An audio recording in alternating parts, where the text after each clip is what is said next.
Okay, so just to review here, we're talking about rate of change, right? Rate of change of multivariable functions. If you have a multivariable function with two variables, right, that graphs as a surface in R3. And so we're talking about, given a point on that surface, what is the rate of change? How would you answer that question? So given a point on a surface, what is the rate of change? How would you answer that?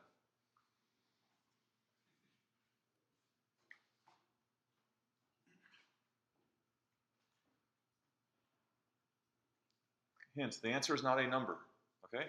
What is the rate of change? No. It's the dot product of the gradient of the function and cosine theta, sine theta. Okay, so the question is, it depends, right? It depends on which direction you pick. Now, what were the first two rates of change that we talked about? In particular. Yeah, awesome. The change in x with respect to, the change in z with respect to x, and the change in z with respect to y. Right, so we started by just saying, okay, let's look at just purely change x and see what the rate of change is in that direction. So here's an example of that. And we called that, what's that called? The rate of change in the direction of x is? Partial derivative, right? The partial derivative with respect to x. And then we said, okay, and then let's look at the partial derivative with respect to y. So that would strictly be the rate of change in the direction of y. Okay, but then we said we could take combinations of a change in x and a change in y. And by taking different proportions of a change in x to change in y, we're really talking now about any direction, right? Any direction. A little bit of, some change in x and then some change in y proportional to that.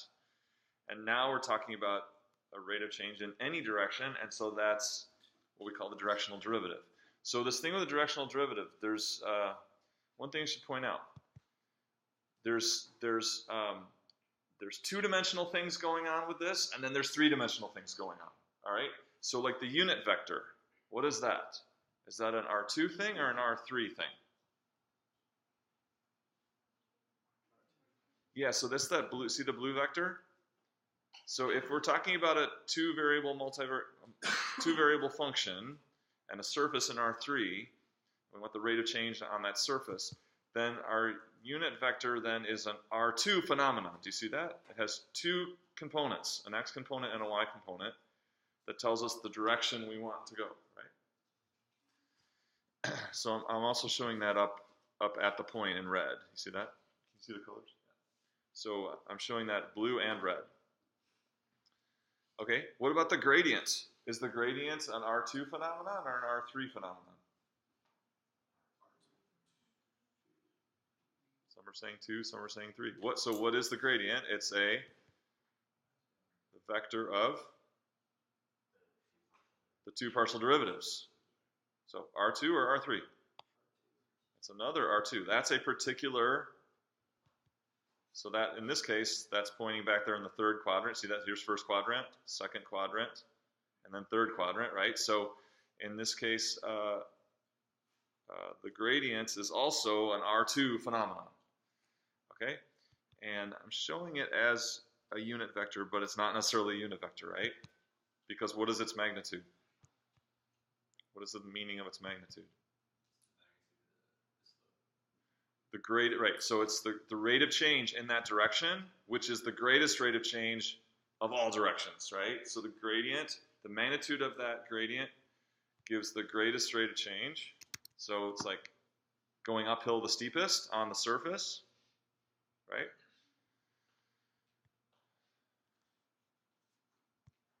Oops, let's go around again. Okay, and so it's not necessarily a unit vector. So I'm showing the direction of the gradient there as a unit vector. That kind of purplish one in the background there, does it look purple? A little bit. Okay, so this one back here, that's the direction of the gradient, and we know the magnitude of that is the rate of change that's the greatest. Okay. And then where's the direction of greatest negative rate of change? The exact opposite direction. So it's just the opposite of the gradient vector. It'd be like that. Somewhere in there, like that. That's the direction of the opposite of the gradient, and it'd be the rate of change, where the rate of change is the greatest negative, right? And then orthogonal to both of those, we have what? So orthogonal to the gradient and the opposite of the gradient is also a special case. What's going on with that? So that purple one is orthogonal to the gradient and the opposite of the gradient. Why is that important?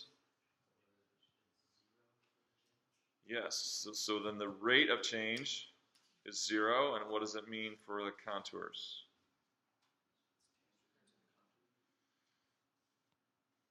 Yep, so you're tangent to the contour. In that, so you make a little change in that direction, your change in z will be 0. You're staying on a contour line, right? You're staying on a level curve. So that's orthogonal to, there's two directions orthogonal to the gradient, and that means walking along a level curve.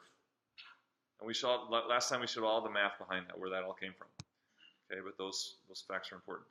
All right, so then your web work, let me turn those off. So this is the gradient, bye-bye, and then orthogonal to the gradient. Okay, so then in your web work, I think the very last question, it asks about the angle of elevation. So what's the angle of elevation? So the angle of elevation in a certain direction is this angle right here. And I'm going to call it beta for our purposes here today. So what we want to kind of explore here is three things. The rate of change, or the directional derivative.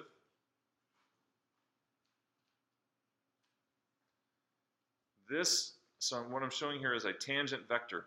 Okay, I'm showing a vector that's tangent to the surface in the direction that we picked, in the direction of u.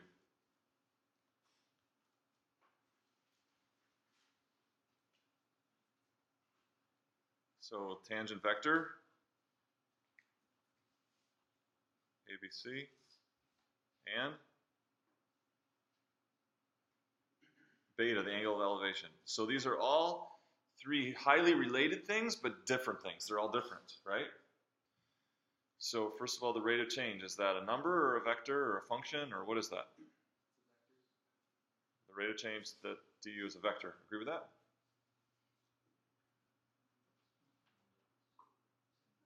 Rate of change is just a number, right? Rate of change is just a number. Remember, it's a dot. It's the result of a dot product, so it's a scalar, just a value. This tangent vector obviously is a vector, and then beta is an angle measure, okay? Is an angle measure.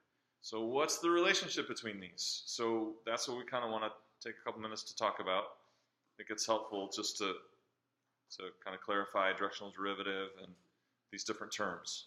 So can you express duf? Can you express it in terms of a, b, and c? And can you express it in terms of beta? Likewise, beta. Can you express it in terms of a, b, and c, and in terms of du and f? And can you write a tangent vector, say using the rate of change? Can you rewrite this? Can you rewrite the values of a, b, and c so that it utilizes the rate of change? So I'm going to let you just talk it through. Everyone, find a partner. You're talking to someone, and try to kind of make sense of the relationships between all these three things: the rate of change, the tangent vector, and the angle of elevation.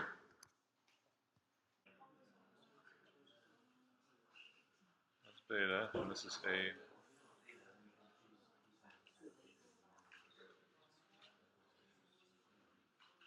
All right, Gavin, did you guys come up with anything? Any one thing, just one relationship between these.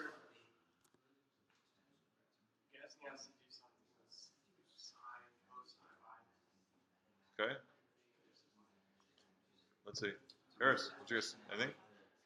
Is beta the dot product formula for the dot product ABC, vector ABC,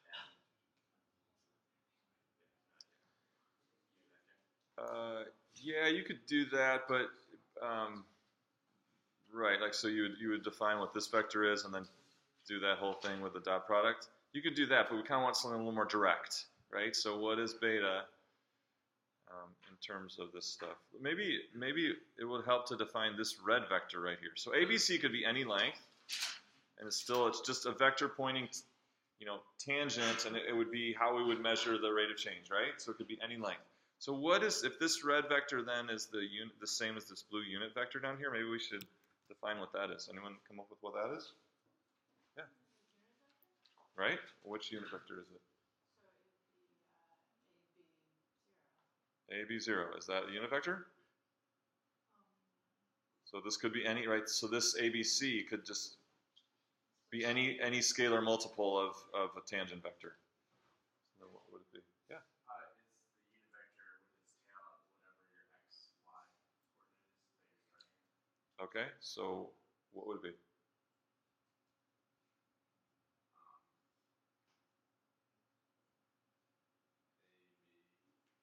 No, this can be any scaled version of this tangent to this curve. This could be 100 long, it could be 0.1 long, it could be anything, right?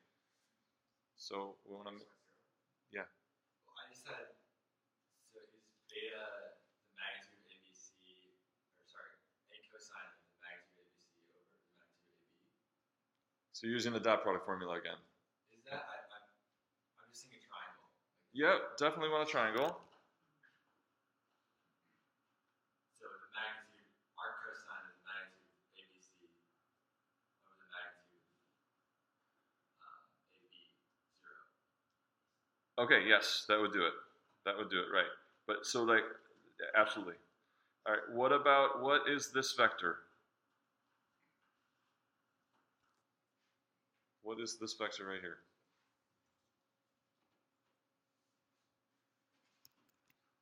Anybody? Simon? A over the square root of a squared plus b squared.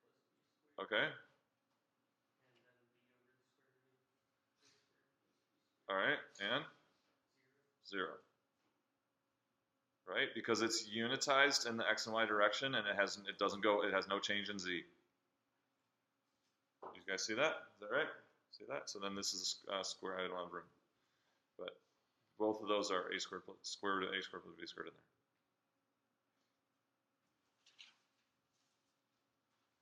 there. Okay.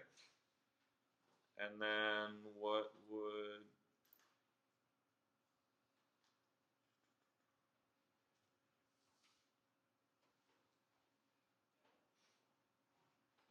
So then we could look at this much of it, right? So now we could say, what's that?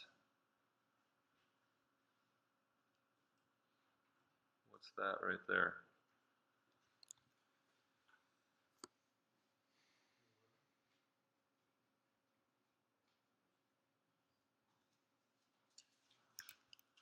What would that z coordinate be right there? So that it's, is it just c? Isn't that also c over square root of a squared plus b squared? Right, so this vector then is, this vector is a scaled multiple of ABC, right? You're dividing by the square root of a squared plus b squared. Does that make sense?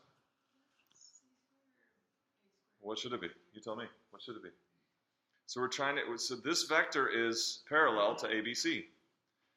And its x and y coordinates are a over radical a squared plus b squared and b over radical a squared plus b squared. So what would the corresponding z coordinate have to be to stay parallel to this?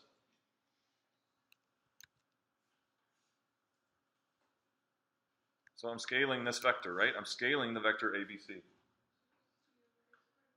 And this would be the z component. So what should it be? What should it be? A squared plus b squared. So this vector right here is a scaled version of ABC. How is it scaled? It's scaled by dividing by the square root of a squared plus b squared. So then we have that part of it, which is the x and y component, and then that part is the z component. So now I think we can write some of these things a lot easier. Okay, so what about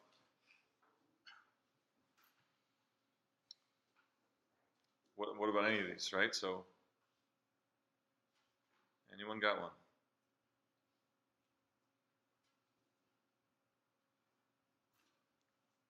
Angle of ascent. How about the angle of ascent? Because you had to do it in your homework. So what would be, so he came up with a way that was inverse cosine. But normally we would want to think of the angle of ascent maybe more related to the change in z and horizontal change. So what would that be?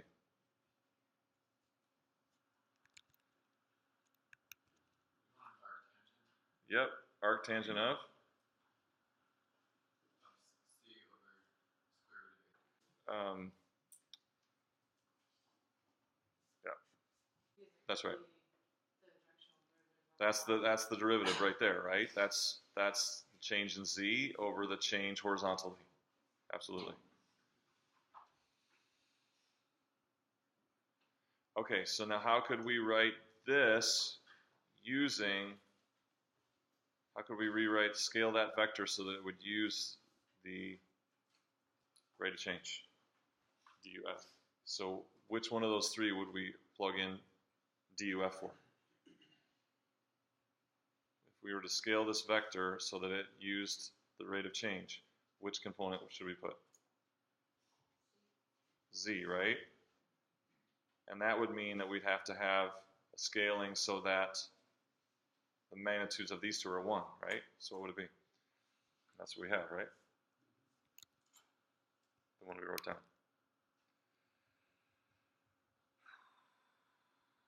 So a over square root of a squared plus b squared. And b over square root of a squared plus b squared. So that would, so you could scale that vector to be, that's this one, right? That's your rate of change right there.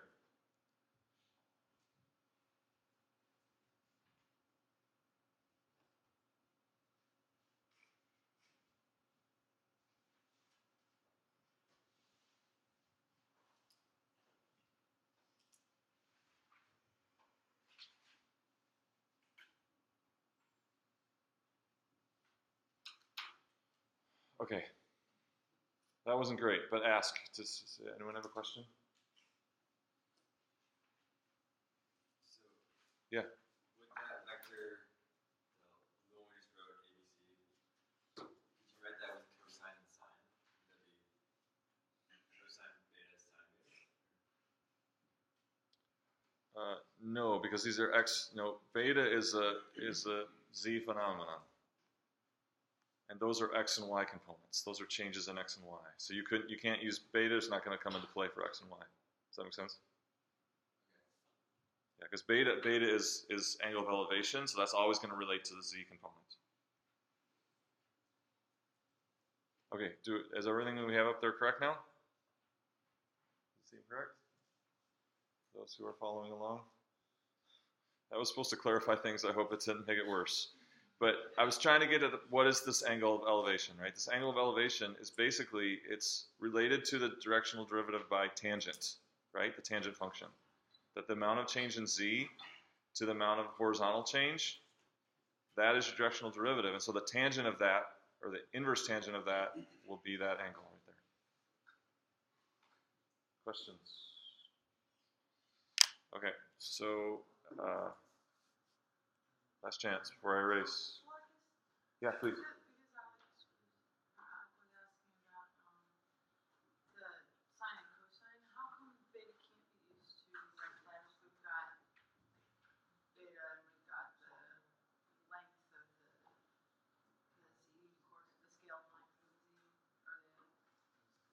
It could be, are you saying in here? Yeah. How is beta related to an x change in x?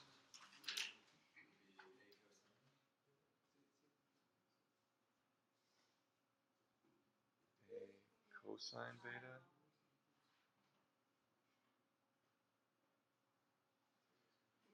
No, so I think you're thinking theta. You're thinking the angle theta in the xy plane. Beta is a z phenomenon, so it doesn't play into.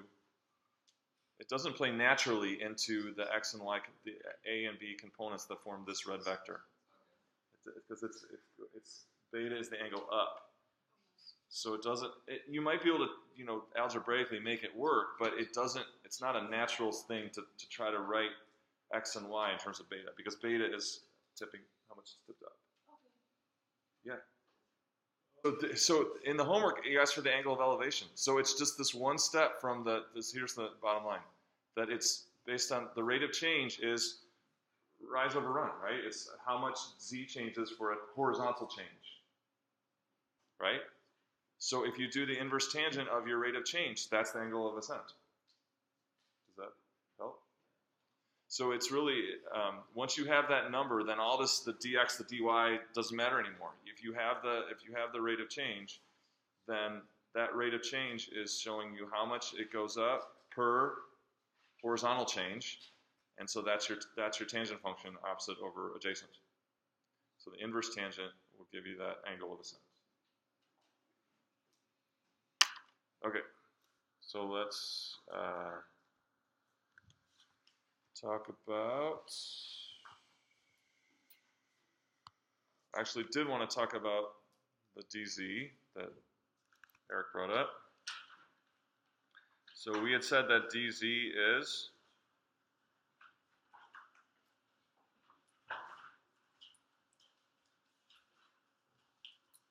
and where did this come from? This came from the meaning of rate of change, right? What is the meaning of the partial with respect to x? That given any change in x, the change in z will be that rate of change times the change in x. But if we also have a change in y, we're going to add on how much change in z you get for the change in y. So if this point is x naught, y naught, z naught, and then the new z for a change in x and a change in y. So you say you're going to change x and change y, and you're going to get a new point, and say that's any point, x, y, z. So then what is dz? If z naught, if we started at z naught and then we ended up at z, what is dz? Yeah, final minus initial. And likewise, dx is final minus initial. And likewise, dy is. So recognize what that is. So now we're looking at z minus z naught equals f of x times x minus x naught plus f of y minus y naught. Do you see what that? Do you see that that's the equation of a plane?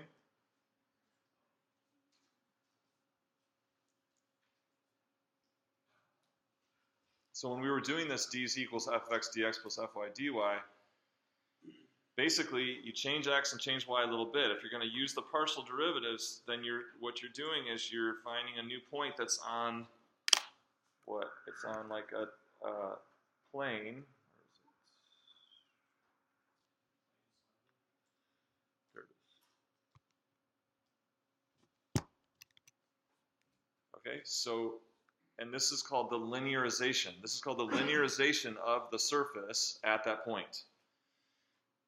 So if your dx and dy are small enough, then that points on the plane are ways of approximating points on the surface. But if dx and dy are large, do you see how it gets away from it, right? But so for small dx and dy, this what we call the linearization or the tangent plane is a way to predict values of z on the actual surface if you're close to x naught, y naught, z naught.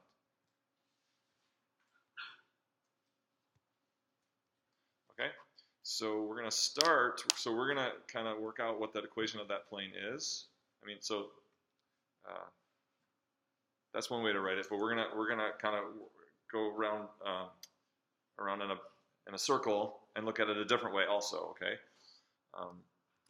So what we want to look at is, first of all, we want to look at how could we write the equation of this line. So what is this? This is a tangent line to the surface in the x direction.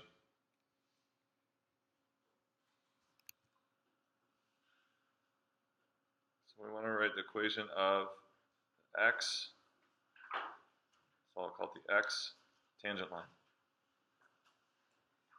What are we going to need to do that?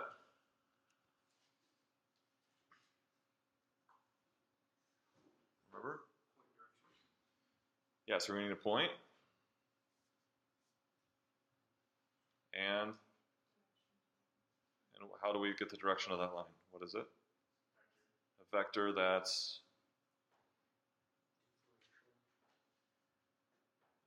so that's our direction vector is our parallel vector. It's parallel to the line, or it could sit in the line if we moved it into the line, right? Okay, so how are we going to get that?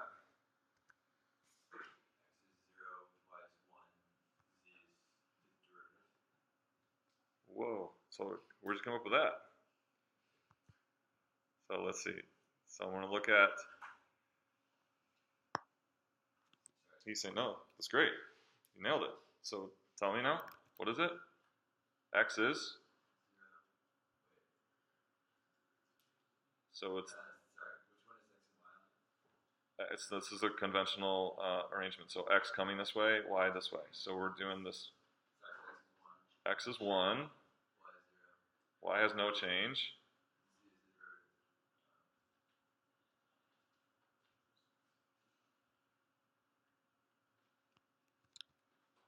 So do you see how that vector would be parallel to the line?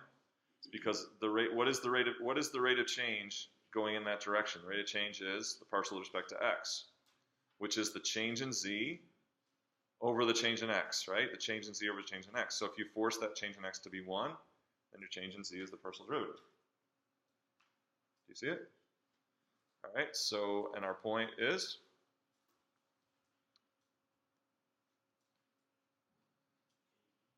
A, B, and f of AB.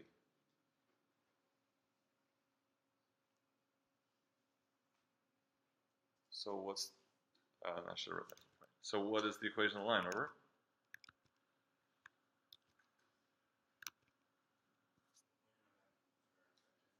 What's that? This is the vector parallel to the line, and this is our point. So the equation of the line is? The point plus t. Right, so we can write x, y, z equals the point, A, B, f of AB. So we're doing it generally, not just for this example. Plus t times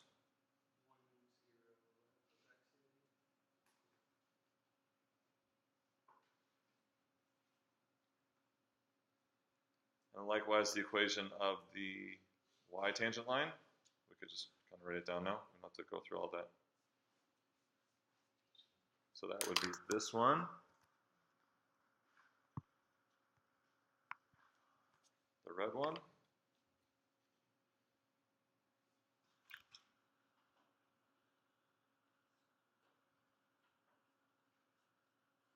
Same point, right? Same point, because it's tangent at the same point.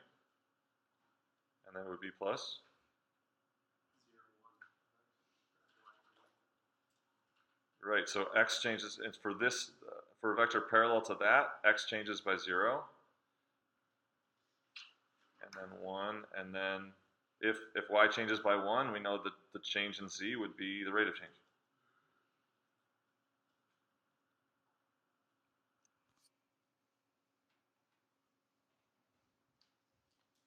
So now, how can we use, so those are our two equations of those two lines. How can we use those lines? Yeah. Cross product the two equations for the directions, and then Cross product, what are we going to cross product? the directions. The directions, right? So if we have this vector here and this vector here, so that vector is this, the one that's parallel in this direction. That one is parallel to the red line. So if we're writing the equation of the plane, we need normal vector. So we're going to do the cross product of those two, right? So we do the cross product of 1, 0 f of x AB and 0, 1 f of y AB. And that'll be our vector orthogonal. So now we're going to do the plane. And we're going to do the cross product, so we're going to do I, J, K, and then we're going to do 1, 0 f of x and 0, 1 f of y. And we're going to cross those. So the cross product will be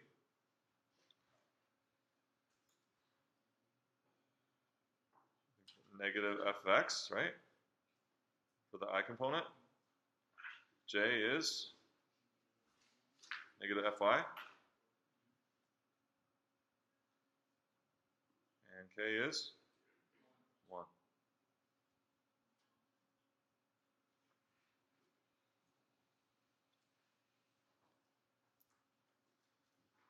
Okay, and so then do we take the roundabout way and get the same thing? So what's our equation of the plane then? It would be, so this is our orthogonal vector to the plane, and then our point in the plane is this, right? So it'll be negative f of x times x minus a plus negative f of y times y minus b plus 1 times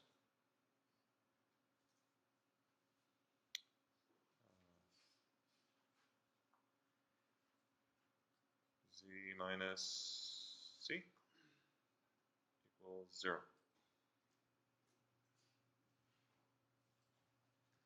And that should be exactly the same thing we got. So here's the dz, right? If we solve for that, that's exactly the same thing we have when we have dz, right? So dz equals then parcel of x times dx plus parcel of y times dy. So that was a roundabout way to kind of show it in two different ways. We showed it through the dz, and then we showed it through looking at the two lines and looking at their parallel vectors and seeing that the orthogonal vector to the plane is right there. Like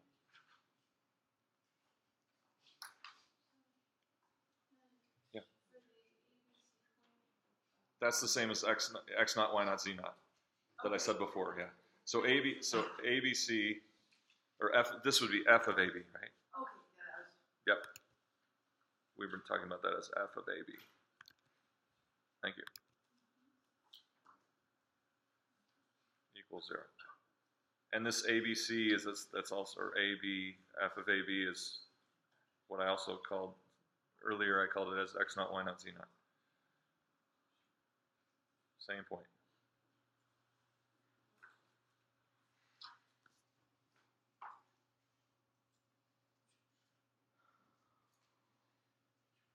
So then the linearization would mean if you wanted to use this plane to like approximate values of the function close to the point, right? You could use the plane instead of the surface, as long as your dx and your dy are small enough. And so that means solving this for z. So that's called the linearization.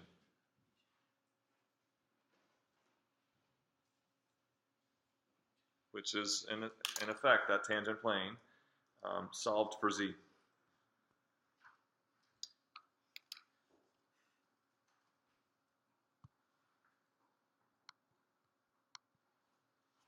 All right, and that linearization is then, so it's z, so z equals, and so often you'll see that as capital L of xy.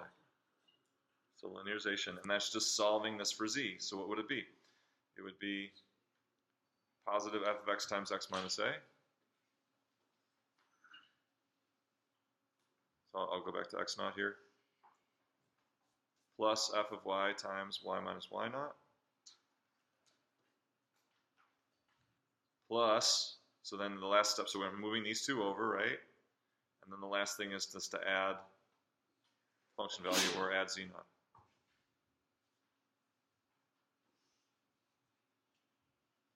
So, given a point on the function, x naught, y naught, z naught, if you have your partial derivatives, you can use those to approximate values of z close by, right? Close by, so that this x and y needs to be close by. So this is actually like approximately equal to. It should be. It's not exact, right? Well, sorry. The linearization is exact, right? So we're talking about points on the plane. But as it relates to this is approximately f of xy for small enough value of x and y. Small enough values of changes in x and y.